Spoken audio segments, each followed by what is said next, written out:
Sinasabi po ng PNP, no, na itong inyong pinalitan, ano ho, na bumababa ang crime rate, particularly daw ho sa Metro Manila. Pero sa amin, sa mga nagmamasid, sinasabi hindi namin maramdaman, no po. Kasi nga po araw-araw din yung balita na kung ano-anong krimen.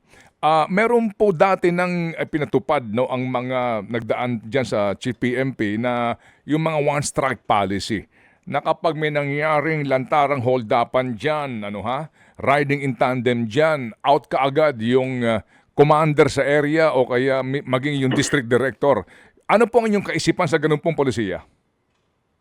Well, we are always and continuously reviewing policies. Kung noon sa mga panahong yun nang yan ay pinatupad ay naging epektibo dahil siguro ang operational environment calls for it.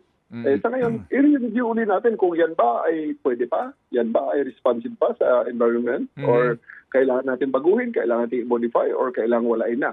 So, nasa status pa tayo ngayon ng pag-aaral regarding that matter. However, ang pagtatrabaho naman ng pulis, hindi nagbabago. Ang bottom line lang dyan, anti-criminality, crime prevention, and crime submission. So, doon tayo nagpo-concentrate ngayon. Opo, so wala pang kayong ganon po na mga strike policy? Ang una lang na sinabi ko nung last command conference is that we are patrolling the social media. Tinitingnan natin ang performance ng ating mga pulis at nire-review in accordance to the professional standards. Like for example, itong mga nakikita natin na may nagsusuntukan ng mga tao, kabataan dyan sa kalsada, ang pulis ay nanonood lang, walang ginagawa.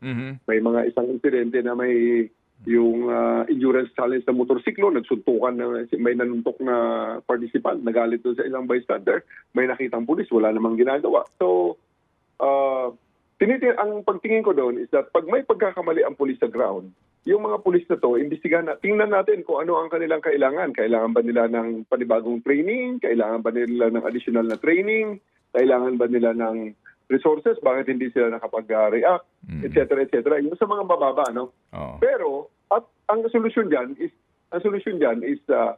I directed the training service to prepare for these situations na meron silang maibigay kaagad na intervention, especially having the subject matter experts available para maturuan ng tamang responde, tamang kaugalian, tamang asal ang ating mga pulis.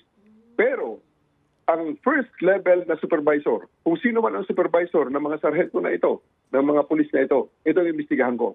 At bibigyan natin ng kaso, ng administrative case for failure to supervise their personnel, for failure to actually ensure that their personnel are performing in accordance to professional standards. So, yan ang magiging responsibilidad talaga nitong mga supervisors natin. At hindi lang yung kung ano-anong kanilang ginagawa. So, they have to be on the ground.